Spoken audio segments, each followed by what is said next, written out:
相亲啊，继续要来讲法律之外，有天理甲人情。台中一个县警，因为当前一个无驾照骑机车的 Q2纸的老阿伯，所以就甲已经写好的罚单全甲划掉。结果煞方用贪污罪来起诉，一审是判无罪，检察官阁来上诉，二审法官维持无罪的判决，专案确定。 环境啊，交通违规民众查落要开单，不过拄到这种状况实在真为难。进前一位姓洪的环境，犯一台机车无车牌去甲调查，犯骑机车的老先生嘛无驾照，依法爱开机罚单。不过老先生讲机车是甲厝边借的报废机车，拜托警方莫开单，家己是辛苦人，捡物件来过生活。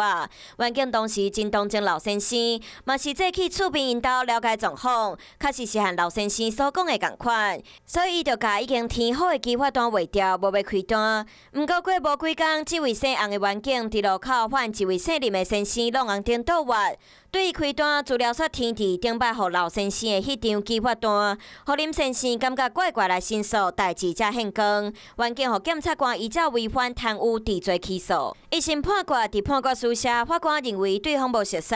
员警嘛无依此写开单来趁钱，无查到证据证明被告有任何涉嫌贪污治罪条例。 一审判无罪，检方上诉；二审法官裁定驳回，维持无罪判决，专案定案。审级对这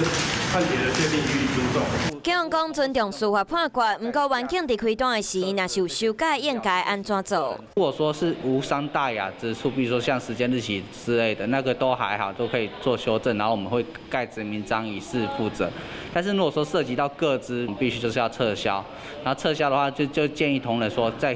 再拿下一张去做举发，然后前面这张就是打职务报告，报请 撤销。环境私底下讲，开单进前会先观察对方的状况，若是看起来经济状况无好，会先甲考抗。不过环境针对交通违规开单，嘛是为着要维护用路人的安全，民众要写好好遵守交通规则，才会当保护家己嘛，保护别人。